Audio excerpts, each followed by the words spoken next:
amazing. Whoa. Well, I want to thank especially Congressman Allen West. He's an amazing guy. I've been his supporter over the time. He's tough, he's smart, and a real patriot. So, Allen, thank you very much. Also, Rick Scott. I was there at the beginning for Rick. He's doing a good job. It's not easy, I will tell you, and he's doing a hell of a job. You know, my second home is right down the road in your little competitive community called Palm Beach. You know that, right? I love Florida. I love it. I'd like to thank, first of all, the South Florida Tax Day Tea Party. The opportunity to address this group of really hard-working, incredible people is my great honor, believe me. You know, over the last period of probably 6 months since I started thinking about this, I've been asked so much about the Tea Party by reporters, by people, by a lot of different folks. And I've come up with a very truthful but very standard answer. They're great. They're great because they made Washington start thinking. Both Democrat and Republican, but they made Washington start thinking. So I just want to thank you all. I mean, it's fantastic. I also know that when I was asked to do this speech today for a friend of mine, he said it was going to be in a little auditorium with 250 people. What happened? What happened? And with all this wind, now at least you know it's my real hair, right? The United States has become the laughingstock and a whipping post for the rest of the world. Whether we like it or not, and we don't like it, the world is laughing at us. They're laughing at our leaders. They're taking advantage of us, and it's a disgrace. I've said on numerous occasions that countries like China, India, South Korea, Mexico, the OPEC nations, and many others view our leaders as weak and ineffective, and we have repeatedly, unfortunately, been taken advantage of to the tune of hundreds of billions of dollars a year. We have to take our country back.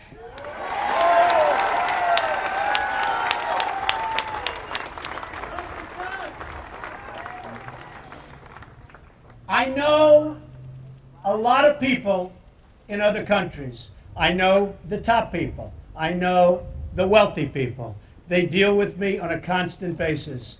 They tell me, not so much lately, by the way, but before this whole thing started, they would sit with me at dinners and say, Donald, we can't believe what we're getting away with.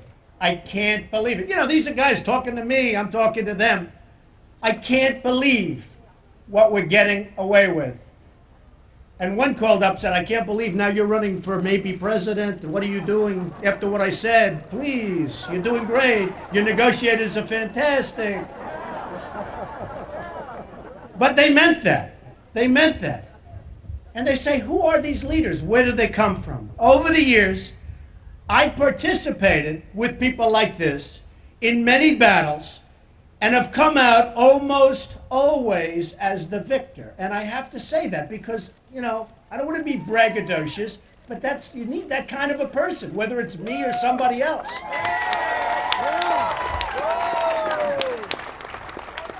You know, when I read that line to my wife this morning, she said, Donald, it's too conceited. But we need people that win. We don't need people that lose all the time, right?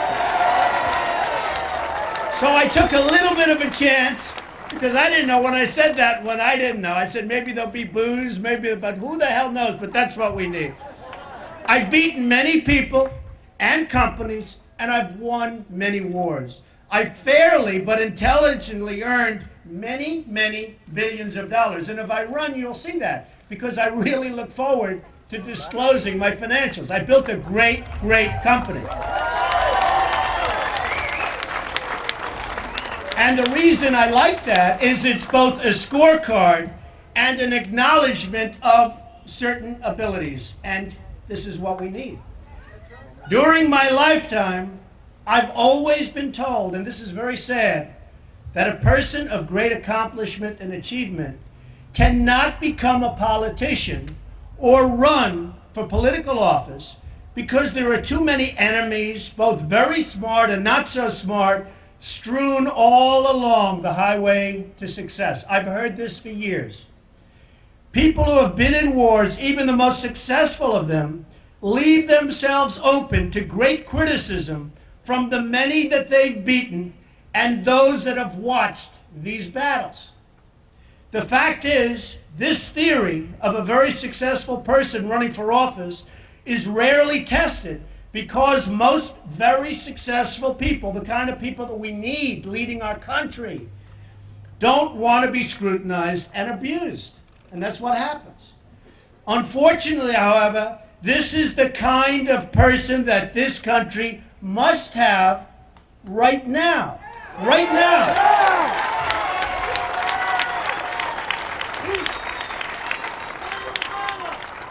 Our current president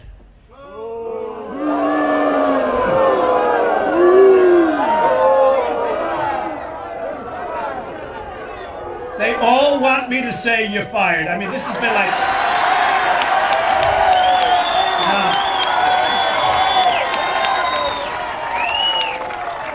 We've got a long way to go before I start using that. It's too early, and to be honest, it's too trivial.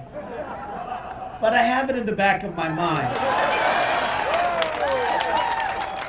Our current president came out of nowhere with no track record, so there was absolutely nothing to criticize. He didn't do anything, so I can't look at his 75 deals and say, oh, gee, look, his secretary didn't dot the I, and therefore he did something so wrong. Look what happened, his lawyer made a mistake. He didn't do anything. I never lived my life with a view toward running for office. So when bad things are said about me, and I'm sure they will be said, you have to remember, I'm a successful businessman and not a politician. Thank goodness.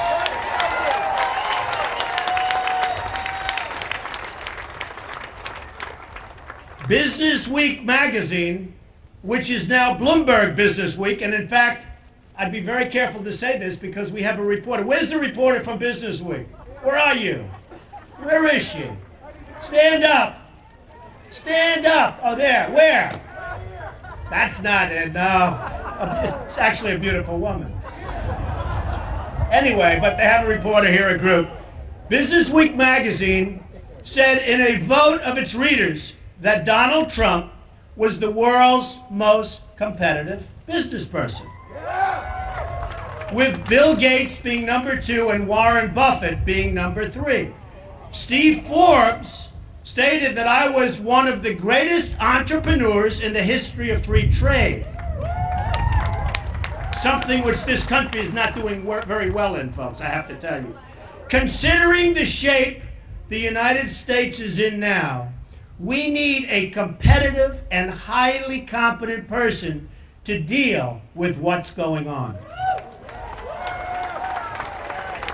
And by the way, if instead of China making $300 billion projection this year, let's call it profit, instead of all of these other companies and countries just absolutely draining our money, you wouldn't be having the kind of fight that we're having in Washington right now between the Democrats and the Republicans. We'd be having a much more thriving country.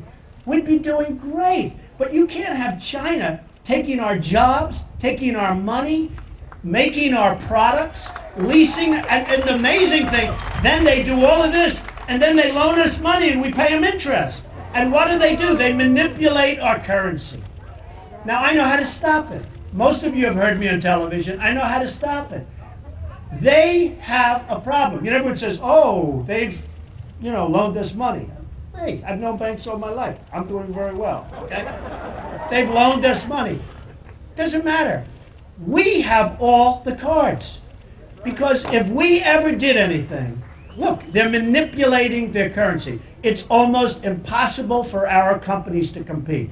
We have all the cards because if we ever did anything to stop that tremendous inflow of cash, they're rebuilding their cities, they're rebuilding their airports, they're building bridges. When was the last time in this country that you saw a big bridge getting built?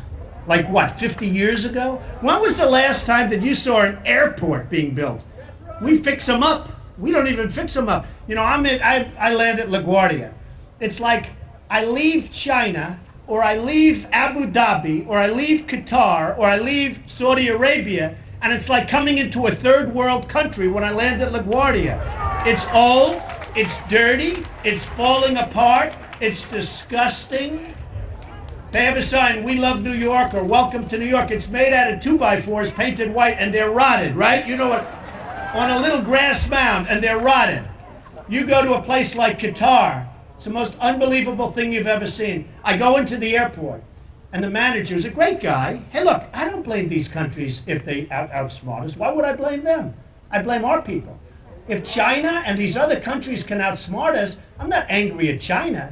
I'm angry at our leaders for letting it happen. So, so I'm in Qatar. And I see the most beautiful airport I've ever seen. And the manager, he's taking me around, the top guy, it's beautiful. Oh, Mr. Trump, massage parlor, everything. You have no idea. You can get a massage. This before you get onto a flight. Massage. LaGuardia, I can tell you the massages they give you. But you can get anything. So I say to the man, this is the most, Akbar. I say, Akbar, this is the most beautiful airport I've ever seen. No, Donald, no. This is just temporary. There is the airport that we're building right now. I said, you have to be kidding. And we are living like in a third world country. And it's all being done because of our leadership is so bad. Okay. I've said on numerous occasions that we should watch China, we should watch OPEC, and what they're doing. We have, and this is something I just bring it up because it's so sad, and this could be taken care of. I always say, give me one good admiral and a few ships. We have Somali pirates. You believe this? Somali pirates taking over these $500 million, the largest tankers in the world. And now we have Germany wants to buy the New York Stock Exchange. Think of it. I don't want, you know what? I'm all for free enterprise. I don't want Germany owning the New York Stock Exchange.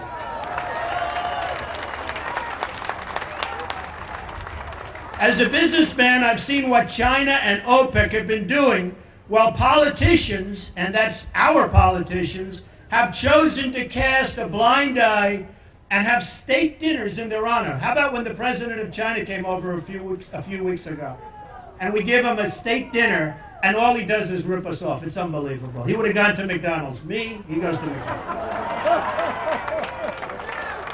If I run and win, our country will be respected again, and China, OPEC, and all of the many nations that are ripping off this great country of ours will be dealt with very, very differently. And I'll tell you what, they'll be a pleasure to deal with.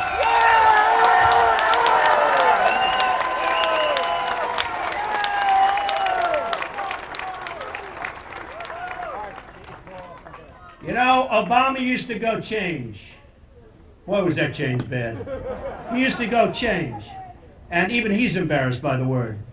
But I'd like to cover just a few topics very quickly so you know where I stand on different issues. I am pro-life. I'm against gun control. You know, it's interesting, gun control. Because the bad guys are going to have the guns. People that are good, people that are really wonderful, they'll go get licensed, and then they'll hear, oh, gee, they didn't make enough income, or they didn't make some crap. They won't be. The bad guys are going to walk into your house with a gun. You're going to say, gee, I wish they would have given me a gun. At least I would have had a chance. You know, if the bad guys would get rid of the guns, but that's not going to happen. Never has, and it never will. So I am against gun control. I will fight and get rid of Obamacare, which is a total disaster.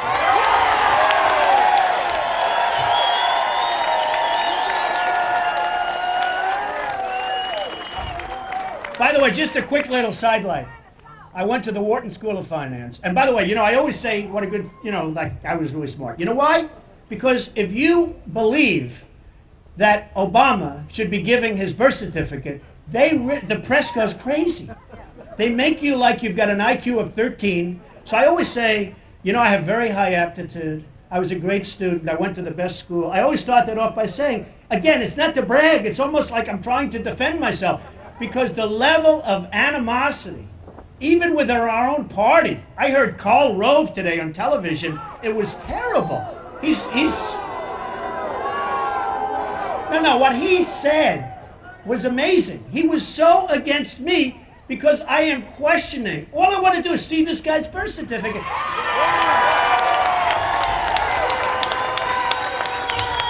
Hey, look, I watched, and you know, the Republicans have to be very careful of that. Because obviously Karl Rove didn't do very well the last couple of years in the Bush administration because, hey, whether you like him or not, George Bush gave us Obama, and I'm not happy about it, okay? I'm not happy about it. We have a disaster on our hands. We have a man right now that almost certainly will go down as the worst president in the history of the United States.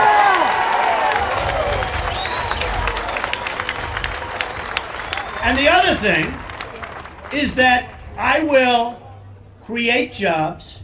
I'll bring jobs back home. When you call up for your credit card, you want to find out, hey, somebody charged, use my credit card. I'm off by $2.50. You know who answers the phone? Most likely, somebody from a foreign country, usually India. And what's that all about? And then they have incentives for doing business, outsourcing, they call it, overseas. What about us? And you know, I was watching the other day Ben Bernanke, and he was saying that the job growth is very slow, much slower. How can it be fast when like China is making all our products? How can it be fast when kids are going to college here and then they want to move to China because that's the only place they can get a job? Pretty sad. Pretty sad. Okay. A couple of words on foreign policy, because I'm watching things going on. We can't afford education. We can't afford to build a road. And yet we're in Iraq, Afghanistan, now Libya. How about Libya? Isn't that a beauty? We don't want to listen to this. We don't want to change the regime. We want nothing to do with the regime, but we want them out. Oh. So now people are saying, I can just imagine our soldiers and pilots, and they're probably saying, what does he mean? He said he's not going to be involved in the regime change. And then in another speech he says, we want him out. What does it mean? In the meantime, it's a total disaster because nobody knows what the hell they're doing. And Gaddafi is winning. I mean, I see him riding through the streets, waving at all his people. It's amazing. So, in the old days, and really listen to this one because this is the thing I don't understand. In the old days, well, I would say bring them home. Somebody said bring them home. And that's cool, but just listen for a second. This is somebody that has common sense and business sense and, okay, ready? In the old days, when we won a war, we won a war. We won a war. Not only us, everybody throughout history for thousands of years. You win a war, you win a war. You keep the nation. You keep the land. You keep the oil. You keep it. So here, in the old days when we won a war, we won a war. To the victor belong the spoils. Now, we go in and fight wars, hand over the keys after we're finished, years and years, trillions of dollars, hand over the keys to people that we do not know, do not trust, and who in most cases do not like us. We're spending many billions of dollars a week in Iraq, Afghanistan, and Libya, and nobody even knows what our end game is. I want this money to be spent rebuilding the United States.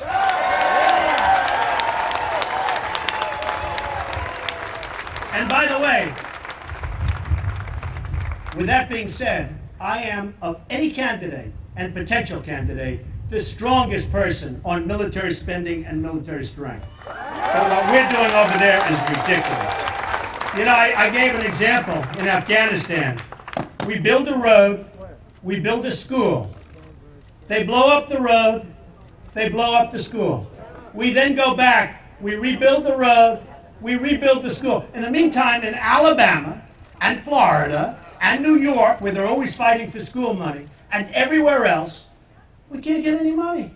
Okay, it's crazy. All right. So globalization, so far, and that's really because of leadership. I'm okay with globalization, but not with countries that are making so much money that they're destroying us. We will change that. You know, in New York, I know all of the great business people, and they're vicious, ruthless, horrible human beings in many cases. And I want them negotiating for me. I don't want a diplomat. You know, a diplomat is a person that studies hard. You know what they learn? How to be nice people. I don't want nice people. China. Yeah! Yeah! China. What China does, and they have a system that's a little different, tougher. What China does is from the time they're born, they send over their toughest, meanest, smartest people. They don't laugh, they don't cry, they're tough and they're nasty. But we have people that are just as tough, even smarter, and I know them.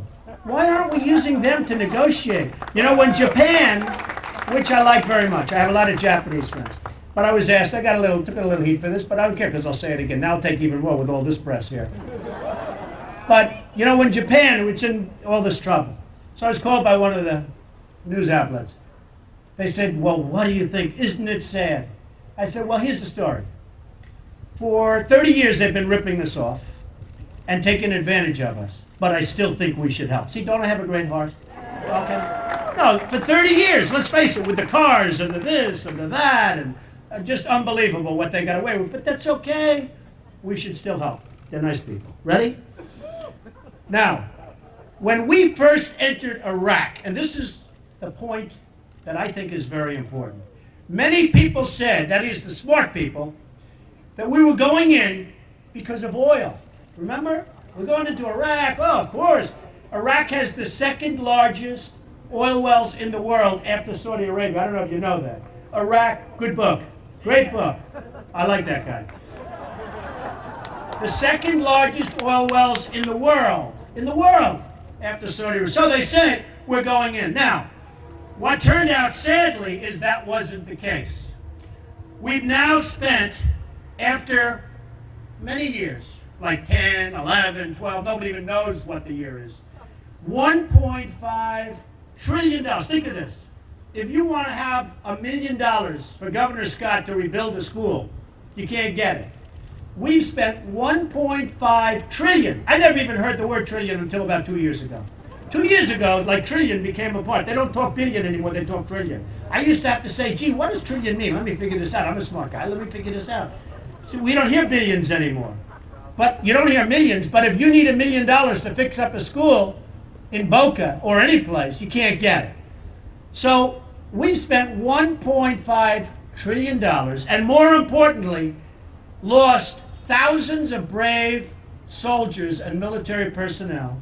Not to mention, because I do a lot of work with them, the soldiers that are all over with one arm and no legs and problems, okay? Problems. And they're not even treated well. With everything that they did, ooh, that sounds scary. I'm not surprised. That was Obama.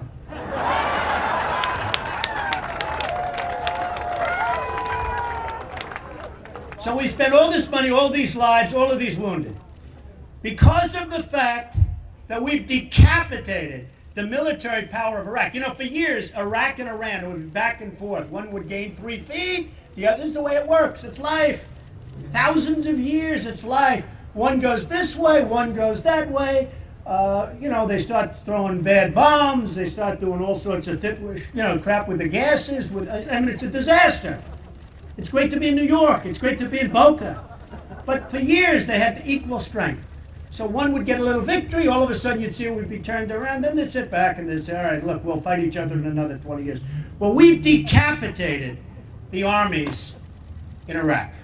And Iraq, within a short period of time after we leave, Iran will take over Iraq. And I do it. They're already in the process of doing it. They probably won't even have to fire a shot because they're closer to the so-called leaders of Iraq who can't stand us, and frankly, we can't stand them. They're closer to the leaders of Iraq than we are. So as soon as we leave, and by the way, they don't want to mess with us, but we've lost our heart. You know, it's been 10 to 12 years. We've lost our, the last thing. So I'm saying very simply, and as sure as you're sitting there, that Iraq, within minutes after we leave, will be taken over by Iran. And if that happens, all of those brave soldiers and military personnel that have died for our country will have died in vain. Not to mention the vast amounts of money that's been wasted and could have been used to rebuild the United States, okay? So, ready? Supposedly controversial. You know, sometimes I say, why is it controversial? Why? So if Iran is going to take over the oil, which we all know it's going to, I think almost every, do you agree with me that Iran will take it over soon? Does everybody agree? So, if Iran is going to take over the oil, we take the oil. We take it. Now, by the way, it's estimated that they have $15 trillion worth of oil in Iraq. People don't realize that. They don't realize how rich they are in terms of the oil fields. We give some to Iraq. We pay back ourselves, plus, of course. And also, we pay back Great Britain and the other nations that helped us. They should be paid back too, plus. Now, in addition to paying ourselves back, I want to pay back the families of the soldiers who died and were so terribly wounded. And you know what?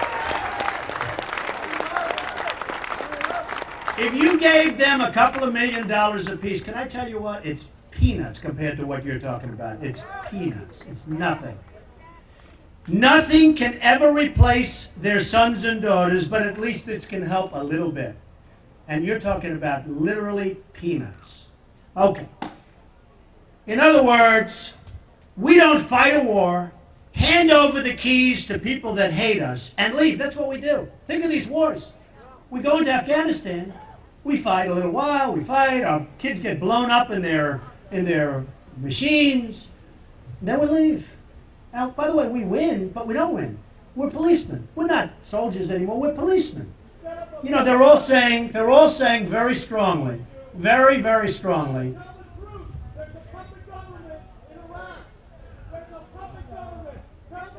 there's no public government. There's no public government. It was supposed to be our government, but it's not working out.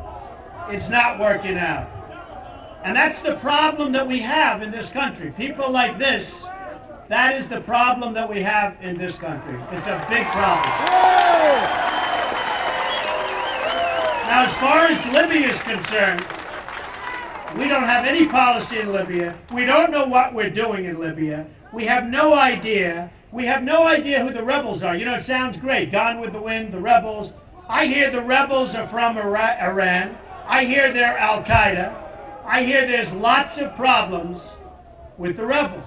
So I'm only interested in Libya if, again, we get the oil. If we're not going to get the oil, no interest. No interest whatsoever. Now, very interesting. The Arab League, this was one of the great moments in the history of the United States from an embarrassment standpoint. First of all, France led the charge. You believe this? First time ever. If you remember, France sent the first planes in. They wanted to be first. Obama couldn't even give us that privilege. The Arab League, composed of Saudi Arabia and the richest nations in the world, asked us to go in and rid them of Gaddafi, who they don't like. Why aren't they paying us for this? Why didn't we ask them for payment? They would have paid whatever we wanted. If I would have said, listen, we want $5 billion. You know what that is? That's nothing for these people. I just told you the airport story. That's nothing for these people. They should pay us. So we're already into Libya for hundreds and hundreds of billions of dollars. Like, we are in there for so much. Hundreds and hundreds of $1 million. Unbelievable. We'll be breaking the sacred barriers very soon in terms of cost. And what are we doing it for? Why are we doing it? With all the problems we have here, why are we doing it? So if we do it, we want the oil. Okay. It was recently reported that China's economy grew at a far higher rate. You know, Geithner said, oh no, they're not doing so well. Listen to this one. 9.8% in the fourth quarter. Would we like that just for one quarter? Because we're stagnant and we're like nothing. 9.8. What were we? 1.4. Yeah, and those numbers were a little bit tinged too. Believe me. The fact is, this happened again because of all of the business they're getting from the world, but mostly from the United States because of manipulation. Now, we're fast becoming a country of broken dreams, sadly, and I'm hearing it all the time. And it really is a very serious matter. I am very strong on concise borders. We either have a country or we don't.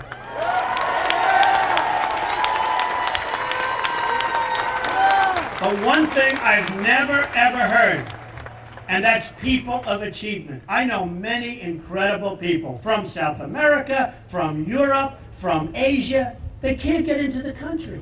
They went to the best colleges. They went to our colleges. They want to be here. They want to work. They want to create jobs. We don't let them in. And yet, and I've had it so many times, I've had so many people begging me, can I help them? They think I know all the senators. Can I help them? It's impossible almost to get them in. You come from Europe. You come from Latin America. You come from different places. You graduate with master's degrees. You're going to put people to work. You can't come into this country. But sadly, if you're a criminal, a sex offender, a rapist, a murderer, or quite frankly, somebody who's never, ever achieved anything, and you're able to cross the borders, you stay in our country, in some cases with benefits, and never leave. What is going on?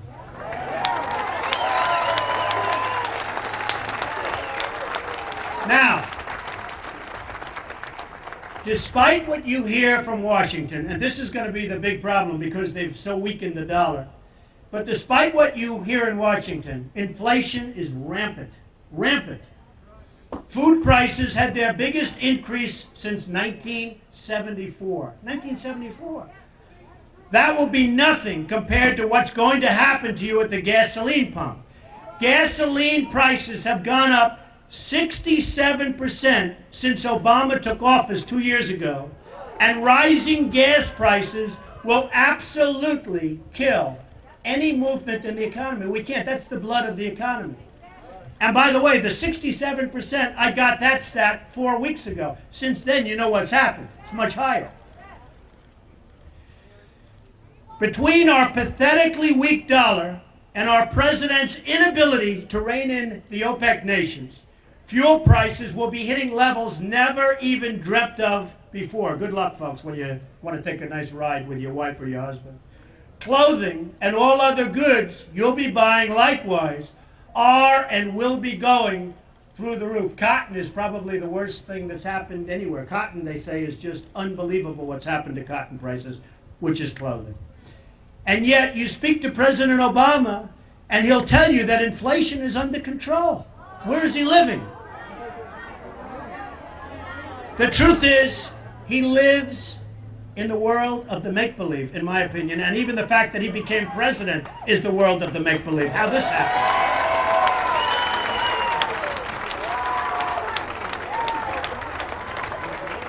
Obama is unwilling or unable to show his birth certificate. He had lousy marks in school and he got into Harvard on a scholarship. Explain that one. By the way, I have friends that have kids that have all A's, that have the highest aptitude test. They can't get into Harvard. They can't get into Wharton either, by the way, which I'm very proud to tell you. But they can't get into Harvard. He got into Harvard. Huh? Oh, Israel. She's saying, how about Israel? How about Israel? How can... Hey, I have so many Jewish friends that are supporting Obama, and I'm saying, are you crazy? There's never been anybody worse to Israel than Obama.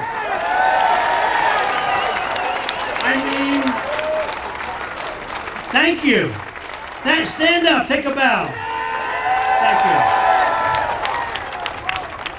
There has never been any president worse to Israel. And yet I'll have friends, oh, Don, before they knew I was thinking about doing this, oh, you have to come to a fundraiser on my Park Avenue apartment. We're having I say, for who? Obama. No thanks. I say, why would you have a fundraiser for Obama? You know, it's hard to believe. Anyway, he did one deal. Now listen to this one. He did one deal in his life, and that was a real estate deal for the purchase and expansion of his house at below fair market value from a mobster and campaign contributor and one of his best friends who ended up going to jail, and Obama was hardly even looked at. Okay? When I heard, his name is Tony Resco. If anybody in the audience did what he did, you wouldn't be here today. I guarantee you'd be someplace else. How he got away with that one, how he's getting away with this whole birth certificate scam, this whole thing is incredible. All right. A couple of little things. Who? They give me some good ideas. Oh, heirs. Well, you people are worse than I am. Okay, Bill Ayers, I'll give you this real fast. Should I do it, or do you have time? You don't want to leave? Because I'm having a good... You're my people. I love you. Okay. She's just shouting out, what about Bill Ayers? Well, Bill Ayers was a bad guy. He was a real terrorist, a real bad guy. Well, he was Obama's best friend. By the way, Obama dropped all of his best friends. He dropped Tony Resco. Oh, Tony Resco, I hardly know him. Think of before I get to Bill Ayers, I have to finish with Resco. Think of this. He buys a house. Right alongside, there's another housing site. Now, we all know about houses, right? I'm very good at real estate, and most of you are good at real estate. Okay, so now Resco buys the house lot, just a lot next to him. Obama wants to make a larger room in his house. So Resco sells him at below market value a little chunk of the back of the lot. Now, what does that do? That ruins the lot for Resco. In other words, nobody's going to buy, oh, gee, let me buy that lot. And by the way, how come the back of my lot is gone? Where is it? Oh, your senator's on it, okay? So he buys this chunk. So now, if you think about it, not only was it under market, but he rendered the rest of the piece of land useless. Now, when I heard that, I said, well, that's the end of his campaign. That's the end of him. I didn't know him. I didn't care. But I just heard it. I said, that's the end of his campaign. Nothing. He's president of the United States. Can you believe this? All right, Bill Ayers. To satisfy that one, because I love the Bill Ayers thing. I just didn't want to do it because I didn't want to get wordy, as Obama would say. But, Bill Ayers. Bill Ayers is a bad guy, terrorist, lots of bad thoughts, but he is a genius, okay? He's a genius. And there's been a long controversy about Obama's first book. Who wrote it? Well, Bill Ayers came out recently and actually said, you know, he no longer likes Obama because Obama has not treated him well, because he dropped him like he did Resco, and like he did the legendary Reverend Wright, okay? You know, Reverend, we'll talk about Reverend Wright. So what happens is Bill Ayers, in my opinion, hey, I wrote The Art of the Deal, one of the biggest selling business books of all time. They say the biggest selling business book, and I had many, I think I have 11 or 12 books. Virtually all of them were bestsellers. Some were #1 bestsellers. So I know a lot about books. The man that wrote the second book, he made a big mistake when he wrote the second book. He probably did it for a couple of bucks. The man that wrote the second book didn't write the first book. The first book was written by Ernest Hemingway plus. The second book was written by a high school graduate. The difference was like chicken salad and chicken shit, okay? That's what the difference was. And yet, if you think about it, without that first book, which he did not write, there is no way, because I read both books, there is no way that he wrote that first book. There's no way. Because we know he wrote the second book, because Bill Ayers wasn't involved. He wrote the second book. There is no way the man that wrote the second book wrote the first book. Now, here's the story. Here's the story.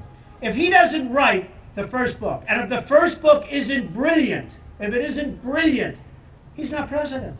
Because his whole aura was caused by the genius of the first book, which was written by Bill Ayers. Terrible. So it's very, very sad. Okay. Now forget Soros. Leave him alone. He's got enough problems. She goes, what about Soros? Let's talk about somebody else. Okay, ready? Okay. Okay. I want to finish by stating the following. It's hard to believe what's happened.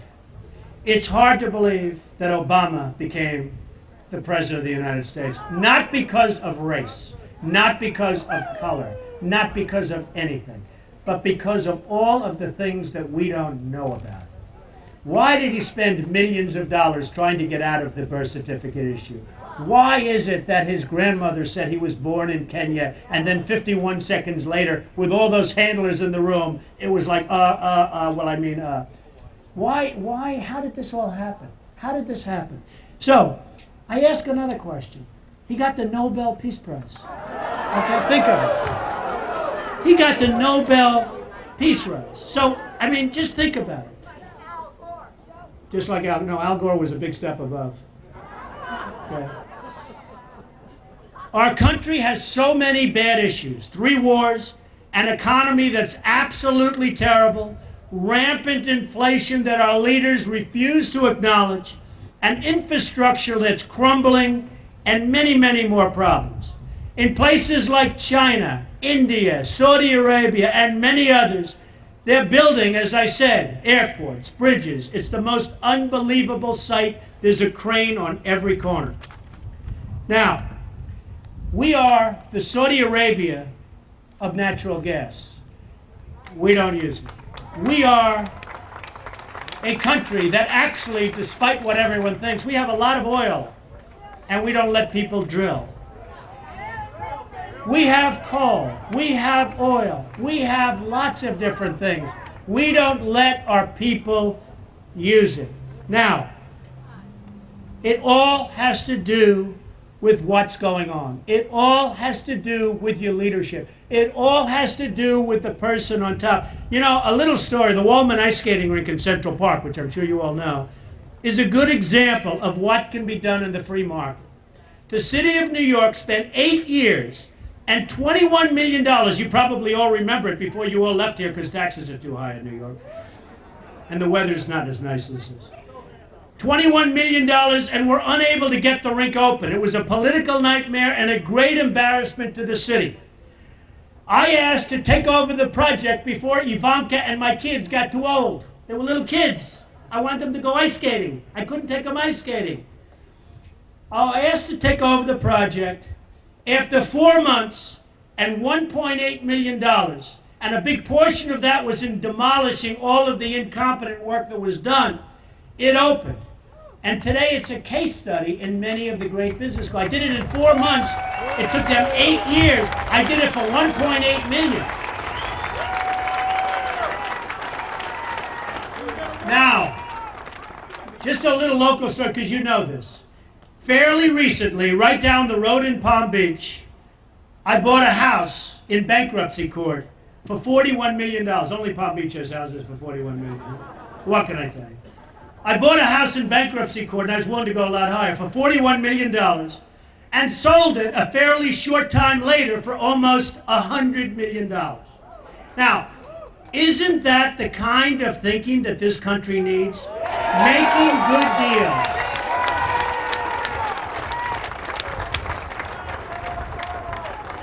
Making good deals is how a country thrives. That's why you see all these countries that are taking advantage. They're thriving because they have so much money. They can build their airports and their schools and their hospitals and all the things we need. So you need that kind of thinking. And by the way, whether it's me or whether it's somebody else, you must have that kind of thinking. It's imperative. We cannot continue to go on like this. Now, if I decide to run, And if I win,